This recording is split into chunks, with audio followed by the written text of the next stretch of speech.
Muy buenos días, amada iglesia. Los invito a que abramos nuestras Biblias en el Salmo 16. Lo vamos a leer antifonalmente. Este Salmo 16 es un salmo mesiánico, pero también es un salmo profético, donde nos habla de la resurrección de nuestro Señor Jesucristo. Vamos a iniciar. Yo inicio con el primer versículo y vamos continuando. Guárdame, oh Dios, porque en ti he confiado. Oh alma mía, dijiste a Jehová, tú eres el Señor, no hay para mí quien viva de ti. Para los santos que están en la tierra y para los íntegros es toda mi complacencia. Se multiplicarán los dolores de aquellos que nacieron en ti, no ofreceré yo libaciones ni en mi vida para los. Jehová es la porción de mi herencia y mi copa. Tú sustentas mi suerte.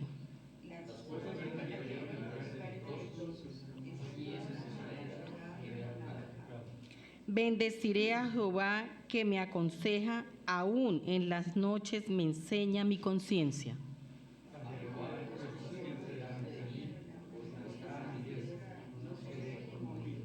Se alegró por tanto mi corazón y se gozó mi alma.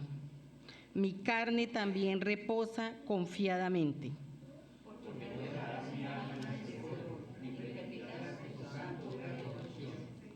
Me mostrarás la senda de la vida. En tu presencia hay plenitud de gozo, delicias a tu diestra para siempre.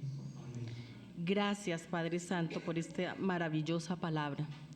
Hoy estamos aquí reunidos, Señor, en el día tuyo, este día especial para ti, donde estamos unánimes, tus hijos, agradecidos contigo, Señor, porque tú eres nuestro Dios, tú eres nuestro Señor, tú eres soberano, autónomo, Señor, en nosotros.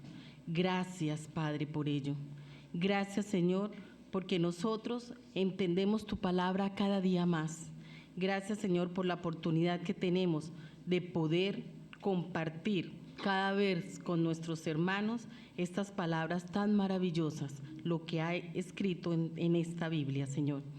Tú sabes, poderoso Rey, que hay gozo en nuestro corazón.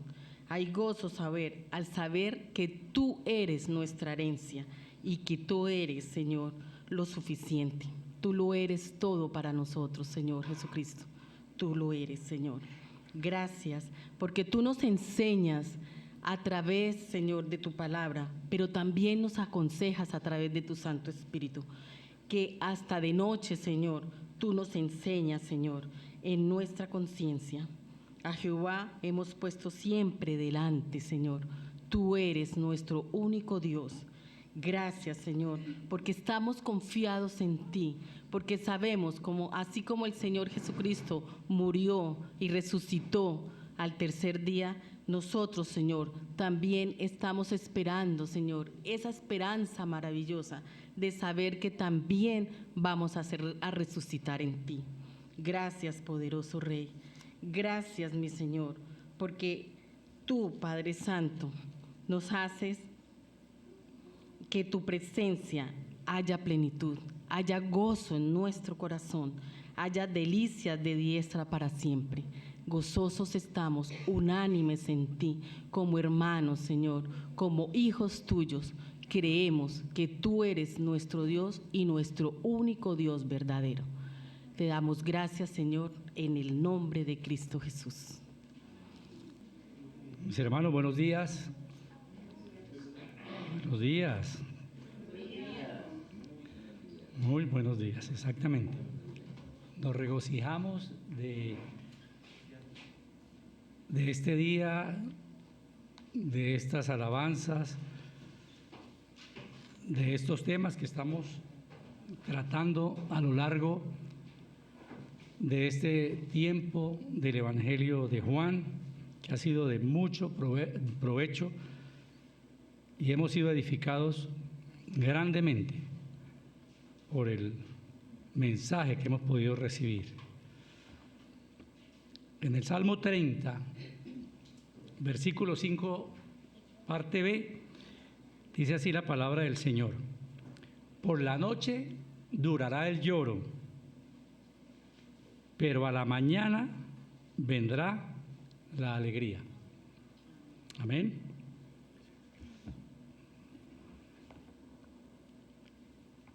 Vamos entonces a continuar con esta exposición del Evangelio de Juan, capítulo 16. A partir del versículo 16 vamos a leer todos, vamos a hacer el seguimiento del texto, que es nuestro tema en esta mañana. Juan 16, del versículo 16 hasta el versículo 33. Y dice así: un poco y no me veréis, y otra vez un poco y me veréis, porque yo voy al Padre. Entonces dijeron algunos de sus discípulos entre sí: ¿qué es esto que nos dice un poco y no me veréis, y otra vez un poco y me veréis? ¿Y por qué yo voy al Padre? Decían pues: ¿qué es esto que dice un poco? No entendemos lo que dice. Cuando supo Jesús que querían preguntarle, les dijo: ¿preguntáis entre vosotros esto que dije, un poco y no me veréis, y otra vez un poco y me veréis? De cierto os digo, que vosotros lloraréis y lamentaréis, y el mundo se alegrará. Pero aunque vosotros estaréis tristes, vuestra tristeza se tornará en gozo. La mujer cuando da a luz tiene dolor, porque ha llegado su hora, pero después que ha dado a luz un niño, ya no se acuerda de la angustia por el gozo de que haya nacido un hombre en el mundo. Así vosotros ciertamente ahora tenéis tristeza, mas os veré otra vez y se gozará vuestro corazón, y nadie os quitará vuestro gozo. Y en aquel día no me preguntaréis nada. De cierto os digo, que todo cuanto pidierais al Padre en mi nombre os lo dará. Hasta ahora nada habéis pedido en mi nombre. Pedid y recibiréis, para que vuestro gozo sea completo. Estas cosas os he hablado en alegoría, y la hora viene cuando ya no os hablaré en alegoría, sino que claramente os hablaré acerca del Padre. En aquel día pediréis en mi nombre, y no os digo que yo rogaré al Padre por vosotros, pues el mismo Padre os ama, porque vosotros me habéis amado y habéis creído que yo salí de Dios. Salí del Padre y he venido al mundo. Otra vez dejo el mundo y voy al Padre. Le dijeron sus discípulos: he aquí ahora hablas claramente y ninguna alegoría dices. Ahora entendemos que sabes todas las cosas y no necesitas que nadie te pregunte, por eso creemos que has salido de Dios. Le respondió Jesús: ¿ahora creéis? He aquí la hora viene y ya ha venido, en que seréis esparcidos cada uno por su lado y me dejaréis solo, pero no estoy solo, porque el Padre está conmigo. Estas cosas os he hablado para que en mí tengáis paz. En el mundo tendréis aflicción, pero confiad, yo he vencido al mundo. Señor, te damos gracias. Esta es una palabra de mucho consuelo, Señor. En este tiempo cuando tú estabas, Señor, a punto de ser crucificado, tus discípulos angustiados, confundidos, miedosos, temerosos de la persecución que con toda seguridad iba a arreciar cuando Cristo los dejara. Nosotros tenemos mucha, pero mucha esperanza para que en medio del sufrimiento estemos gozosos. El Señor nos va a enseñar que podemos tener gozo en medio del sufrimiento. No se excluyen y son a la vez un solo evento. De manera que me acuerdo yo, a propósito, cuando por asuntos de trabajo tenía que salir y ausentarme del hogar algún tiempo, una de mis hijas, muy desconsolada, lloraba pidiéndome que no me fuera. Yo le explicaba que volvería, pero ella como no tenía ni idea, estaba muy pequeña, de la duración, había veces eran 8 días, había veces eran 15 días, había veces eran un mes. Le explicaba, pero ella no lo entendía. Ella lo que quería era que yo no me fuera. Y aunque le explicaba que era necesario dejarla por un tiempo, no había forma de convencerla. Era un tiempo demasiado emotivo para los dos, de mucha tristeza, y la tristeza venía porque había que a ella dejarla y ella pues porque yo me iba. Cuando regresaba, uno sabía que el abrazo de ella era muy fuerte porque la enseñanza que ella dejaba era como un no te volveré a dejar ir. Te he necesitado, me has hecho mucha falta y esta próxima vez que tú te digas que tienes que irte, no te voy a dejar ir. Entonces, uno no quiere dejar a sus hijos solos, pero por razón de los compromisos laborales, y hay tiempos para algunos que hemos tenido que ausentarnos por unos días del hogar y ver cómo los hijos le reclaman a uno y cómo esa tristeza que les embarga también a uno lo contagia, al punto de que en ocasiones no podía dejar de escapar alguna lágrima por lo que veía. Ahora estamos en el último tiempo del último mensaje de Cristo con sus discípulos. Se acerca la hora de su muerte. Tal vez hayan salido, y en esto encontramos las dos situaciones. Algunos dicen que están todavía en el aposento alto, otros dicen que es de camino saliendo del aposento alto que ocurren estos eventos y esta charla del versículo 16 al 33. Entonces van caminando o van camino o se preparan para ir de camino al huerto de Getsemaní. Getsemaní quiere decir prensa de aceite, y era el mismo huerto de los olivos, que los olivos su fruto es la aceituna, y estas prensas era para sacarle ese aceite. Entonces Cristo es consciente de que le queda muy tiempo con ellos, porque tiene que ir a morir, y está enseñándoles, pero ellos no comprenden. ¿Por qué? Porque la enseñanza, la palabra se discierne espiritualmente, y todavía el Espíritu Santo no había venido, todavía no moraba en ellos. Estos hombres están a punto de experimentar la mayor crisis de su vida. 3 años largos con el Señor, desde que lo comenzaron a seguir, y el convencimiento que tenían, la idea que ellos tenían era que Él había llegado como Mesías para establecer un reino terrenal, y por tanto, para ellos, todos los suyos, los que Él había escogido, los que había llamado, iban a ser parte de ese reinado.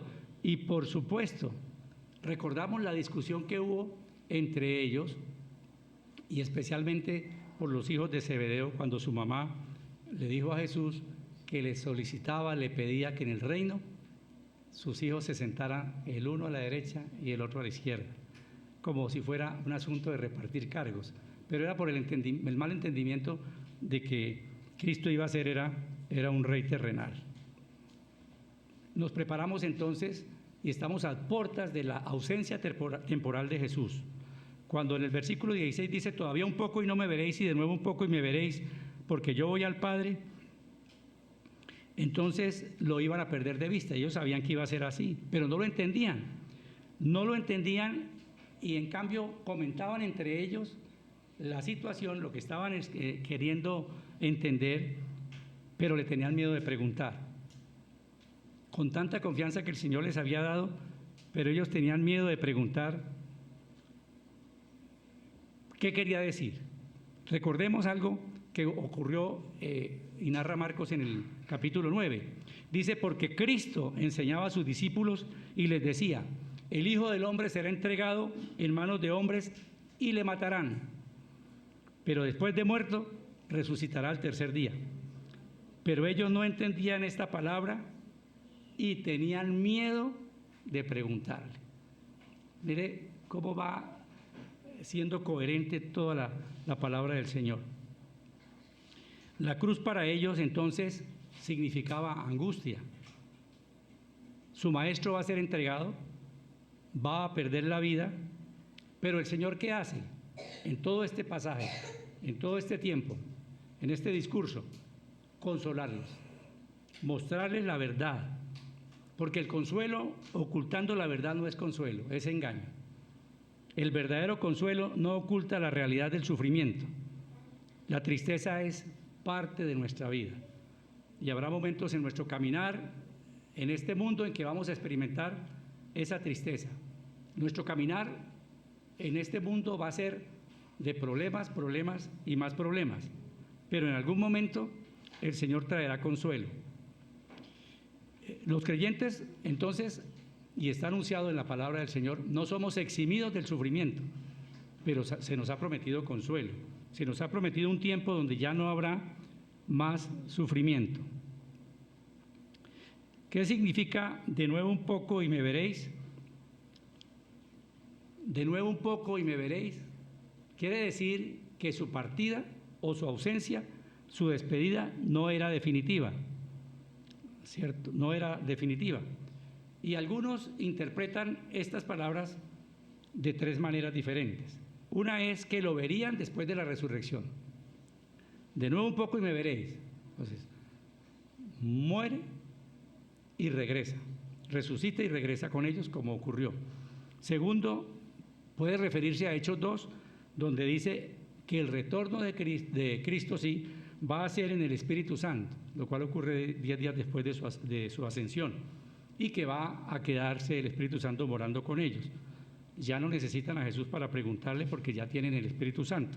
Y tercero, otro dice que de nuevo un poco y me veréis, se refiere a la segunda venida en gloria, al final de los tiempos, lo que se conoce como la parusía. Las tres opciones son válidas. No hay una claridad para decir es que es esta o es aquella la interpretación. 17. Entonces se dijeron algunos de sus discípulos unos a otros, ¿qué es esto que nos dice?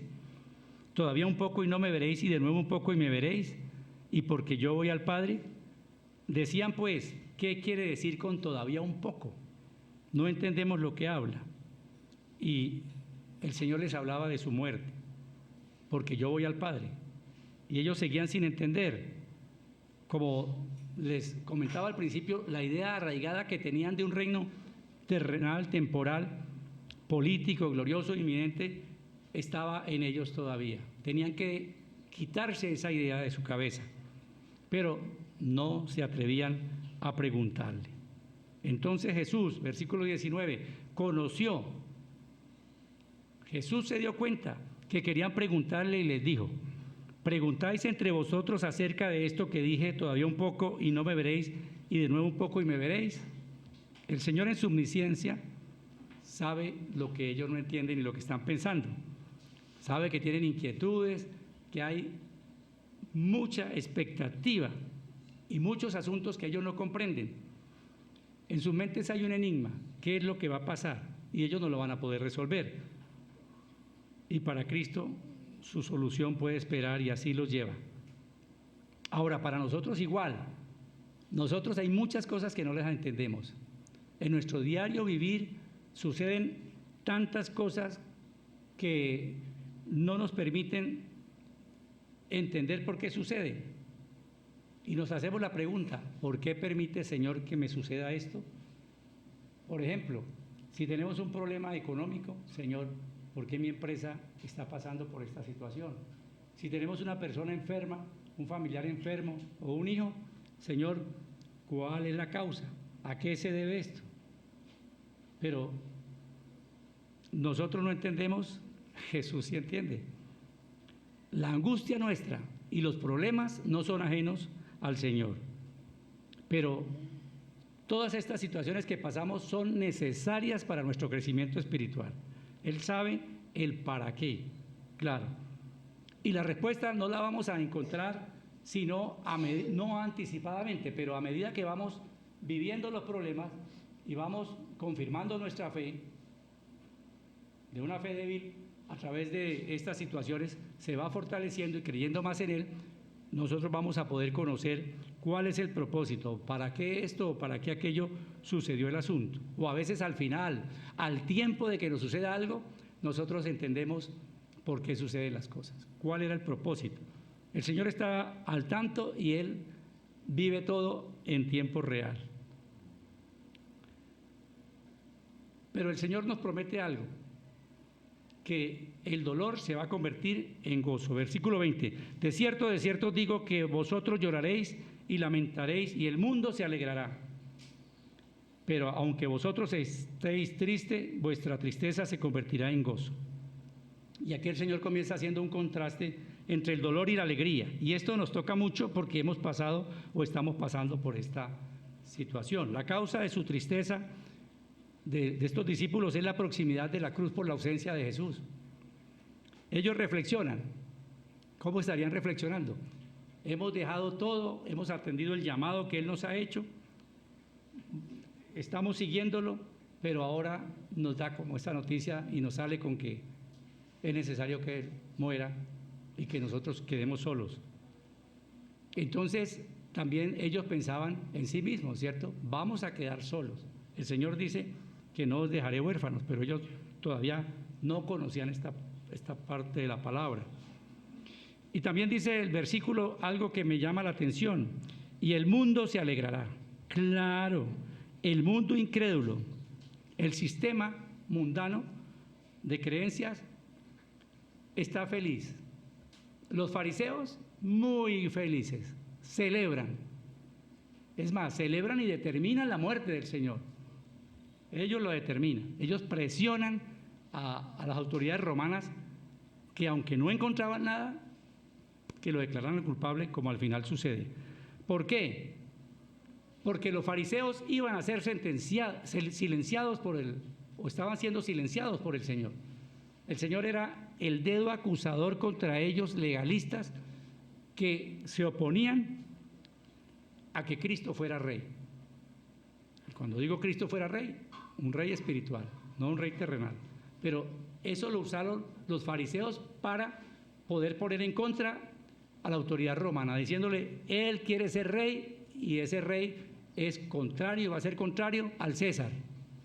Y como el César era el Dios de los romanos, pues lógicamente ellos se iban a molestar o se estaban molestando por eso. Uno de los bandidos, ¿qué dijo? Si tú eres Dios, sálvate a ti mismo y también sálvanos a nosotros. Los soldados romanos, burlándose, cogieron las vestiduras del Señor, las repartieron y solamente la túnica que le había puesto Herodes la echaron a suertes. Pero esa alegría del mundo dura muy poco. Si Jesús se hubiera quedado en la tumba, su muerte habría sido una desgracia para sus discípulos y para nosotros. Pero 3 días después resucitó. Cuando el Señor dice que vuestra tristeza se convertirá en gozo, no se refiere a 2 eventos diferentes. La cruz es un evento que produce tristeza, pero al mismo tiempo alegría. No es contradicción. Pablo dice, pero lejos esté de mí gloriarme, sino en la cruz de nuestro Señor Jesucristo. La cruz representa maldición, pero también salvación. La cruz representa el juicio de Dios, pero también el perdón de Dios. La cruz representa la ira de Dios, pero también el amor de Dios. La ira representa la muerte. La cruz representa la muerte, pero también representa la vida y vida eterna y vida abundante. La resurrección marca el inicio de un nuevo tipo de existencia para los discípulos. Es la manifestación del Padre recibiendo, aceptando la obra de redención que el Hijo ha hecho por su iglesia. Ahora hay una relación con el Padre que no depende de lo que nosotros hagamos. Y gloria a Dios por eso. Porque si dependiera de lo que nosotros hacemos, la palabra dice que nuestras obras son como trapos de inmundicia. Eso ni lo conmueven al Señor. Lo que conmueve al Señor es la fe. El Señor en Lucas 6 nos dice, ay de vosotros los que ahora reís, porque lamentaréis y lloraréis. Cristo no está hablando de sustituir un evento por el otro. Lo que está prometiendo es que El mismo suceso que produce dolor, también ese mismo evento viene a ser causa de gozo. Y lo ilustra de esta manera, versículo 21. La mujer cuando da a luz tiene dolor, pero porque ha llegado su hora, pero después que ha dado a luz un niño, ya no se acuerda de la angustia, por el gozo de que haya nacido un ser humano en el mundo. Entonces, la secuencia que comienza con tristeza, pasa algo y que hace que esa tristeza se torne en gozo. Así los discípulos pasarán de la tristeza a la alegría, del dolor al gozo. Da gusto, los que hemos tenido la oportunidad como padres de estar cerca del nacimiento de nuestros hijos, ver cómo la mujer que ha tenido muchos dolores, muchas incomodidades de no poder dormir, de las pataleticas, de los olores que le molestan, etcétera, de todos los cambios que implica una gestación de una criatura, cuando escucha el llanto del bebé, cuando el bebé sale, su rostro se transforma en una alegría indescriptible. Yo creo que es de los momentos más genuinos de alegría de un ser humano por un hijo que ha nacido, que se ha gestado y viene a la vida. Jesús estuvo 3 días en la tumba. Para ellos fueron dolorosos, muy dolorosos, por la incertidumbre de lo que podía pasar, porque muchas cosas no la entendían. Pero llegado el domingo de resurrección, la tragedia se convirtió en gozo. Versículo 22 dice: también vosotros ahora tenéis tristeza, pero os volveré a ver y se gozará vuestro corazón. Y algo importante, y nadie os quitará vuestro gozo. Y eso sucedió. Juan 20:19 dice: cuando llegó la noche de aquel mismo día, el primero de la semana, estando las puertas cerradas en el lugar donde los discípulos estaban reunidos, ¿por qué? Por miedo a los judíos, por la persecución que se desataba, vino Jesús y puesto en medio de ellos les dijo: paz a vosotros. O sea, llegó la paz. Cristo es nuestra paz. Y cuando les hubo dicho esto, le mostró las manos y el costado, y los discípulos se regocijaron viendo al Señor. ¿Cuál es el fundamento de este gozo? El fundamento es Cristo. La causa del gozo es Cristo. ¿Dónde se experimenta este gozo? Jesucristo está a punto de salir o saliendo del aposento alto y es la última noche que está con él y le ha dado información y los ha instruido de todo lo que va a suceder y por tanto ellos están tristes. El gozo cristiano no es algo superficial, es una realidad en nuestra alma, en el alma de los seguidores de Jesús. Por eso el gozo puede estar presente aun cuando las cosas sigan mal. Podemos estar gozosos en medio de la tormenta. La naturaleza de este gozo es diferente a lo que estamos viendo ahora. No es el gozo como diversión, como está el mundo ahora en este tiempo, divirtiéndose, haciendo esto y haciendo aquello, nada de lo que agrada al Señor.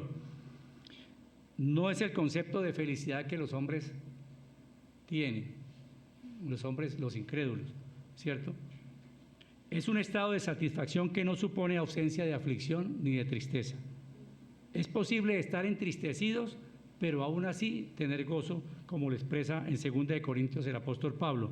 Como entristecidos, dice, pero siempre gozosos. El gozo cristiano es un estado de alivio, de dicha, de satisfacción que sentimos por tener a Cristo. Es un estado de deleite, no es una emoción, no es un gozo transitorio, pasajero, ni superficial. Es el gozo de saber que hemos sido adoptados, que nuestra deuda ha sido pagada, saldada en la cruz del Calvario, como nos habla en Colosenses 2, anulando el acta de decretos que nos era contraria, quitándola, ¿cierto? Sacándola de ahí, porque esa acta era donde estaban todas las acusaciones por todos nuestros pecados y el Señor en la cruz fue saldada esa deuda, ya no hay deuda con Él. Saber que somos herederos con Cristo Saber que el Espíritu Santo es el que produce en nosotros ese gozo. Y la duración de ese gozo, ¿cuánto dura ese gozo? Ese gozo del Señor es continuo y permanente. Y dice, y nadie os quitará. Nadie os quitará. Es muy importante. Es muy importante porque nosotros, con la fe que tenemos, podemos no escuchar las voces contrarias que quieren amilanarnos y amedrentarnos frente a situaciones difíciles de la vida, sino que nadie nos quite ese gozo. Quiere decir, ninguna persona nos lo puede quitar, ningún diagnóstico contrario, ni que la ciencia dictamine puede quitarnos ese gozo, ninguna tragedia como la muerte de un ser amado o pérdida de nuestros bienes. Ese es un gozo duradero, el gozo del Señor. Nadie nos lo quita. Es permanente porque el Espíritu de Dios permanece en nosotros. La tribulación puede limitar la experiencia del gozo, la puede limitar, pero la realidad del gozo no la toca, porque el fundamento es Cristo. Él es nuestro objeto de gozo porque nadie puede quitarnos a Jesús. Tenerlo a Él es el mayor gozo, como decía Pablo en Filipenses 3, como dice, y ciertamente aún tengo todas las cosas como pérdida por la excelencia del conocimiento de Cristo Jesús mi Señor, por quien lo he perdido todo y tengo por estiércol para ganar a Cristo. Nada, nada, nada tiene más gozo que el tener a Cristo, que el saber que el Espíritu Santo es nuestra fuente de gozo verdadero. Ama a tu familia, ámala, disfrútala. Tu empresa, desarróllala, dedíquele tiempo, su estudio, prepárese, dedíquele también sus esfuerzos, pero no piense que hay algo que sea superior al amor de Dios. Usted puede amar su familia, pero ese amor no puede ser superior al amor de Dios. El amor de Dios sacia nuestra alma y nos trae gozo. Salmo 16 dice, en tu presencia hay plenitud de gozo y delicias a su diestra para siempre. Entonces, no le tengamos miedo a la prueba, porque la prueba llega y viene, pero la prueba es llevadera cuando conocemos el final. Sabemos, al final de la prueba vamos a salir victoriosos, no por nosotros, sino por el victorioso que vive en nosotros. Habacuc, que es un texto muy gratificante para estos tiempos de dificultad, Habacuc 3:17 dice, aunque la higuera no florezca, ni en las vides haya frutos, aunque falte el producto del olivo y los labrados no den mantenimiento, y las ovejas sean quitadas de la majada, y no haya vacas en los corrales, con todo, a pesar de todo, yo me alegraré en Jehová y me gozaré en el Dios de mi salvación. Cuando vamos analizando este pasaje de Habacuc, nos damos cuenta que este escritor está narrando una situación, como decimos nosotros, que ha tocado fondo, sin alimento, sin producto, sin cosecha, sin ovejas, sin ganado, sin alimento. Pero la alegría no era eso, no eran esos bienes, era saber que el Dios de nuestra salvación permanece en nosotros y con nosotros. Como ese gozo nos lo da el Espíritu Santo y no el mundo no nos lo puede quitar. Este gozo que yo tengo en mi alma, ¿solo qué? ¿Se acuerdan del corito? Solo Cristo me lo puede dar. El Señor tercia aquí un poquito con los discípulos y en el versículo 23 ya comienza a decirles algo que parece otro tema, pero está vinculado. En aquel día, dice en el versículo 23, no me preguntaréis nada. De cierto digo que todo cuanto pidiereis al Padre en mi nombre, os lo dará. Y la oración sabemos que es uno de los grandes privilegios que a veces no lo tenemos en cuenta, no lo aprovechamos. La oración es un medio de gracia por excelencia, porque es la relación íntima con el Señor. Hasta ahora, versículo 24, nada habéis pedido en mi nombre. Pedid y recibiréis, para que vuestro gozo sea cumplido. Lo que está diciendo aquí es, pidan y sigan pidiendo, y el Señor va a responder. En el nombre de Jesús, los discípulos pedían todo a Dios, porque ellos lo que conocían era al Dios Padre. Y ahora Jesucristo le dice, ustedes no han pedido nada en mi nombre. Y le está enseñando cómo es lo que sabemos nosotros por Mateo, en el Sermón del Monte, cómo es que hay que pedir en el nombre de Jesús. Las oraciones eran entonces directamente a Dios, pero ahora se pueden acercar al Padre mucho más efectivamente a través de su Hijo. Ellos tenían y habían tenido tan cerca a Dios, pero tan cerca a Dios que no era tan cerca como ahora a través de Jesucristo, porque habían tenido al Padre Celestial con ellos, que es el mismo Dios. Cuando le preguntan, muéstranos al Padre, el Señor, ¿qué le dice? Mi Padre y yo, uno somos. El que me ha visto a mí, ha visto al Padre. Entonces, el Señor les da aquí un giro en la forma de pedir, a pesar de que ellos habían tenido a Dios tan cerca, pero tan cerca que no era como nosotros lo tenemos ni como ellos lo iban a tener. Porque recordemos que cuál era la cercanía de ellos con el Dios Padre, con Dios, era a través del lugar santísimo. Ellos sabían que el lugar santísimo era la morada temporal de nuestro Dios, pero ellos no podían acercarse al lugar santísimo. Una sola persona, una vez al año, era quien podía entrar al lugar santísimo, a la presencia de Dios. Entonces mire el cambio que hay ahora. Ahora podemos acercarnos, dice Hebreos, confiadamente al trono de la gracia. ¿Qué es pedir? O mejor, ¿qué no es pedir? No es un cheque en blanco, no es una cuenta abierta, no es utilizar el nombre de Cristo para los deseos. Santiago dice, pedís y no recibís porque pedís mal, pedís para vuestras deleites. O sea, pedimos de forma egoísta creyendo que estamos pidiendo bien. El pedir es sobre los méritos de Cristo y bajo su autoridad y conforme a su voluntad. Porque la oración muestra una dependencia de Dios nuestro Señor, dependemos de Él.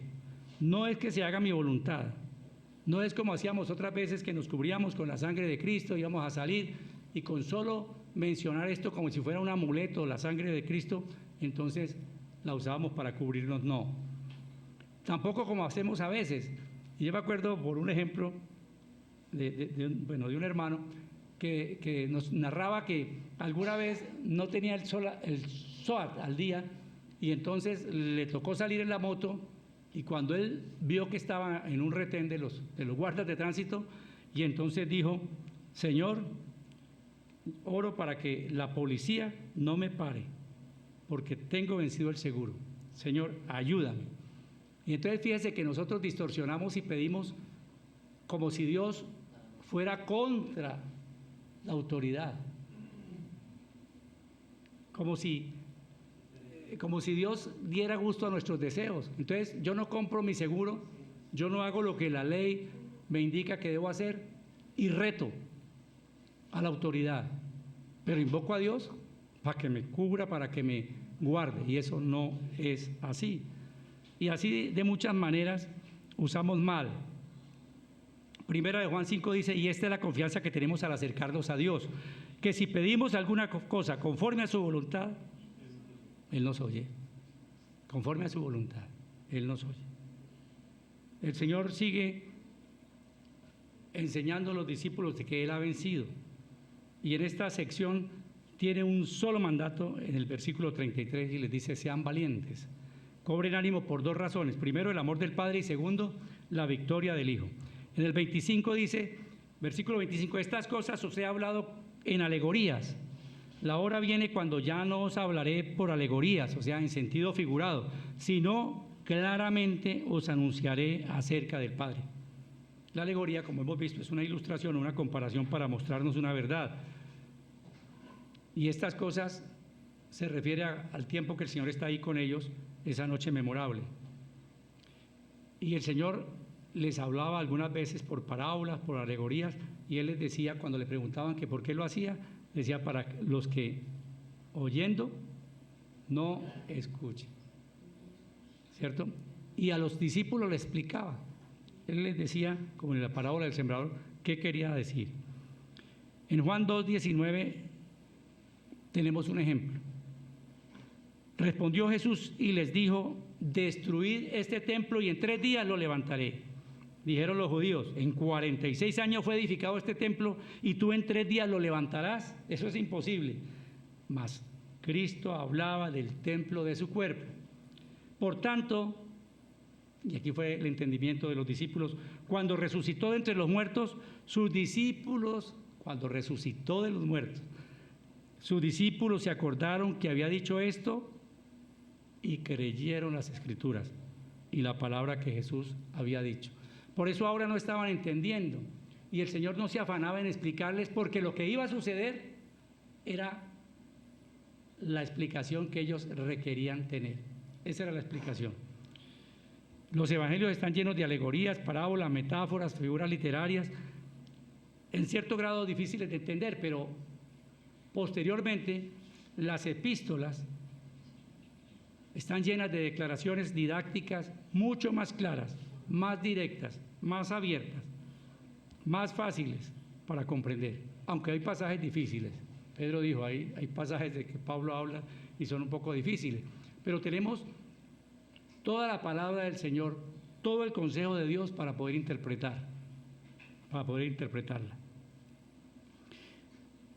¿Por qué dice el Señor que no necesitarían hacerle más preguntas? Pues porque Él anunciaba acerca del Padre, al conocimiento que del Padre habrían de adquirir mediante la enseñanza del discípulo, del Espíritu Santo.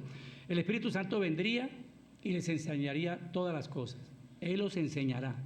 Entonces se requería que el Señor Cristo Jesús se fuera para que el Espíritu Santo les enseñara y para que los eventos de la muerte, sepultura, resurrección y ascensión de Cristo le dieran una interpretación a lo que Él había hablado. Por eso dice en el versículo de Juan 2, cuando resucitó entre los muertos, sus discípulos se acordaron de lo que había dicho y creyeron la Escritura. Antes se había hablado por parábolas, por alegorías. Cuando fue derramado el Espíritu Santo, los apóstoles alcanzaron un conocimiento de todas las cosas, mucho más elevado que el que hasta entonces habían tenido, aunque no el conocimiento pleno. Lo vamos a tener en la glorificación, cuando estemos frente al Señor. Por ahora, dice la palabra, vemos, pero como en un espejo. Pero el espejo de que Él habla es un espejo de metal, y entonces no tenía la claridad que tenemos ahora con los espejos de vidrio. Ellos veían, pero veían borroso. Y aquí está la comparación de Pablo válida. Cuando lleguen el cumplimiento, cuando llegue el tiempo final y la glorificación, entonces vamos a ver las cosas como son, tal como son. Versículo 26. En aquel día pediréis en mi nombre, y no os digo que yo rogaré al Padre por vosotros. 27, pues el Padre mismo os ama, porque vosotros me habéis amado y habéis creído que yo salí de Dios. Lo está declarando y lo está diciendo el Señor. Habéis creído que yo salí de Dios. Entonces se vuelca nuevamente a los discípulos y les quiere decir, ya no necesitarán más de la intercesión de Cristo. Ahora, en este tiempo, mientras estuvo en la tierra, ¿por qué amaba ahora el Padre a los discípulos? Porque los discípulos habían amado a Cristo. El que ama a Cristo, ama al Padre. Y los consuela. Uno con la seguridad que aunque deja el mundo, es para volver al Padre, declarando la plena satisfacción de la misión que el Padre le había encomendado al Hijo y de su retorno a Él. Recordemos en la cruz las palabras de todo está consumado. Cuando el Padre abandona al Hijo en la cruz como juicio por los pecados del mundo, Él, satisfecho, el Padre, dice todo está consumado. Es decir, la obra que acordamos en la eternidad que usted hiciera como representante de los hombres para su salvación y para la redención está conforme a las demandas que tengo yo de justicia. Entonces, elogia a los discípulos por haber creído. ¿Qué creyó? Que yo salí de Dios. Cristo les dice y los elogia por creer que procede del Padre. O sea que Cristo es Dios. Y eso es importantísimo. 28. Salí del Padre y he venido al mundo. Y otra vez dejo el mundo y voy al Padre. El maná que descendió del cielo, en ese contraste que hace el Señor, salió del Padre, vino a la tierra, cumplió su misión y ahora deja el mundo y vuelve al Padre. Salí del Padre, si salió del Padre, la referencia es a la divinidad de Cristo. Cuando dice salí del Padre, quiere decir mi procedencia es del Padre, o sea, está hablando de su preexistencia. Cristo preexistente desde antes de la fundación del mundo. Y he venido al mundo, habla de su encarnación. Vino para hacerse hombre, como lo hemos visto en Filipenses 2. Y dice, y otra vez dejo al mundo y voy al Padre.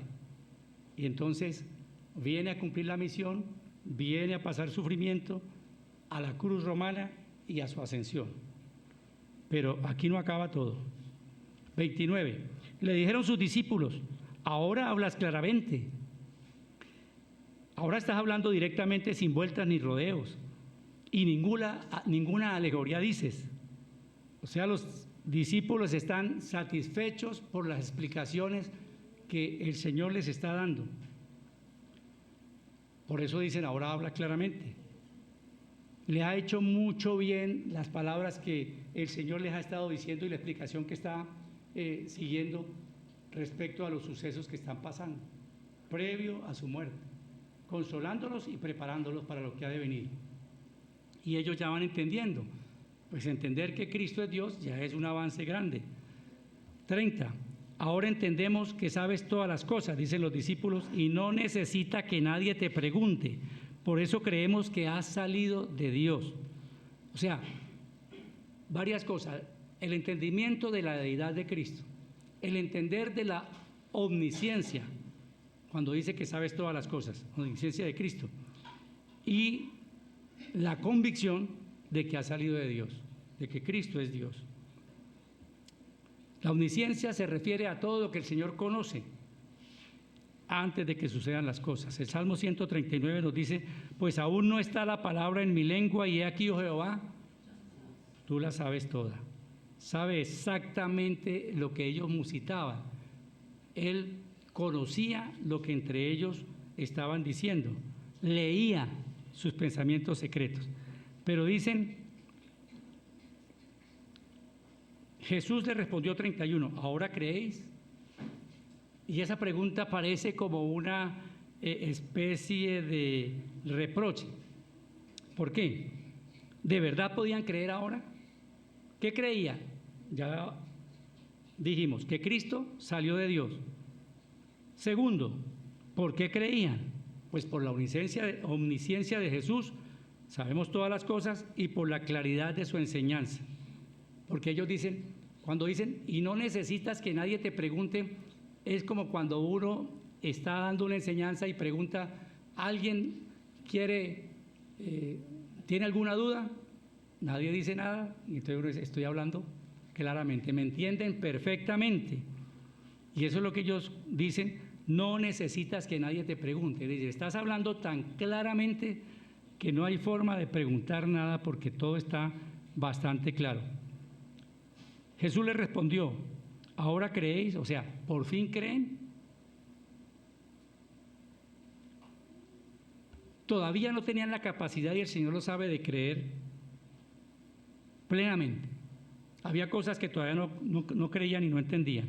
Ellos dicen que sí, porque faltaba el Espíritu Santo, para que el Espíritu Santo les declarara y les aclarara todas las cosas. ¿Creían?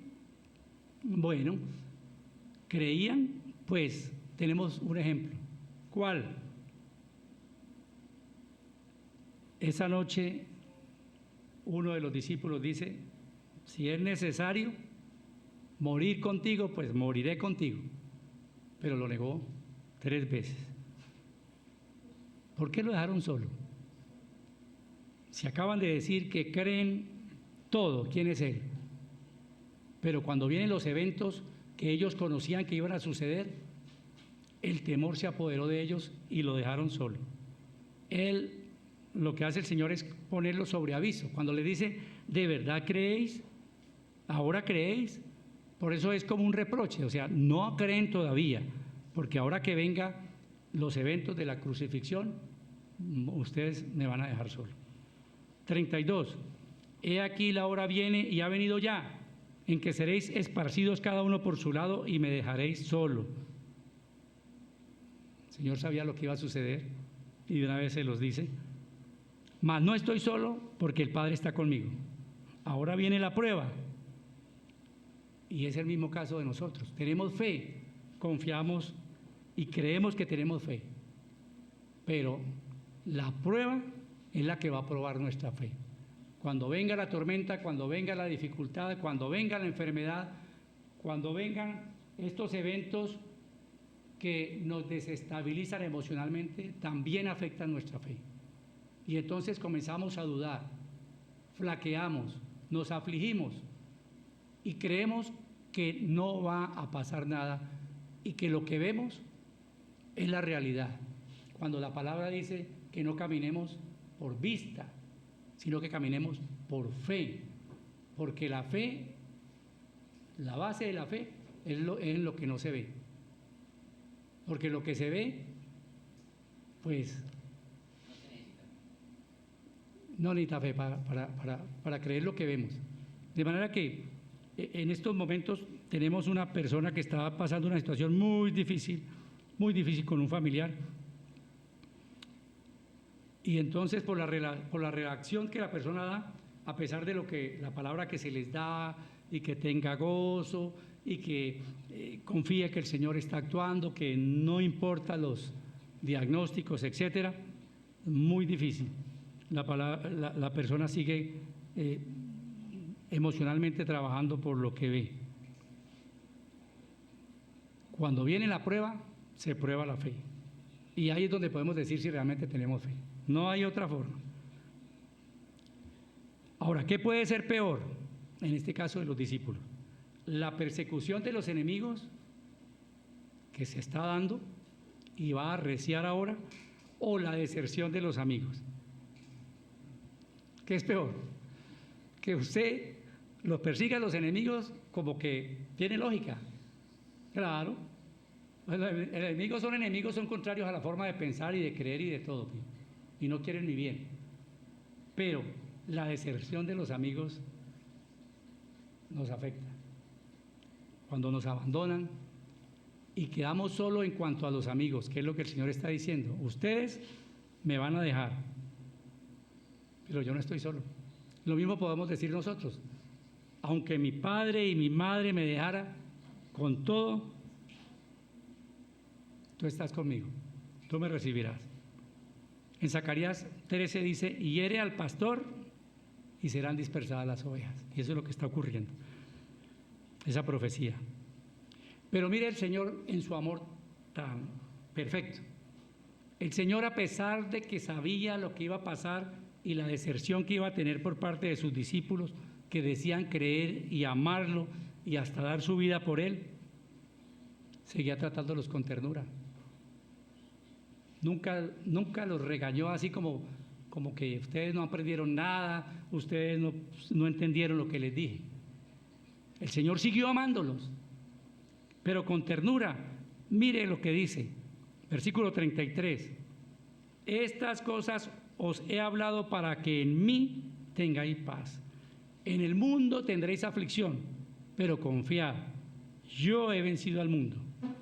Tengan valor y anímense, porque la aflicción es parte de la vida cristiana, pero no va a ser permanente y eterna. Confíen, yo he vencido al mundo. Las últimas palabras del Señor pronunciándolo antes de la oración que sigue, en el capítulo 17, los discípulos lo iban a abandonar, pero el Señor sigue animándolo. Confíen, confíen, yo sé que me abandonan, voy a quedar solo, pero confíen. Y esa es una muestra del amor de Dios por ellos y por nosotros. Va en nosotros que confiemos que Él no nos deja solos y que no estamos solos. La paz no significa que vamos a escapar del sufrimiento. Lo que dice es que tenemos paz en medio de la tormenta.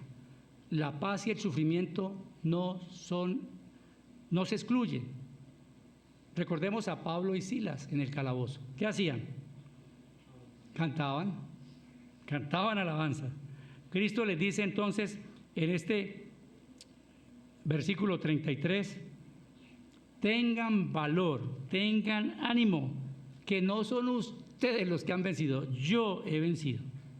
No les dice ustedes pueden vencer, ánimo, van a sufrir, pero yo ya vencí. Y la victoria está a vuestro favor. Primera de Juan 5 dice, porque todo lo que es nacido de Dios vence el mundo, y esta es la victoria que ha vencido al mundo. ¿Cuál es la victoria que ha vencido al mundo? Nuestra fe. Mire lo importante, nuestra fe.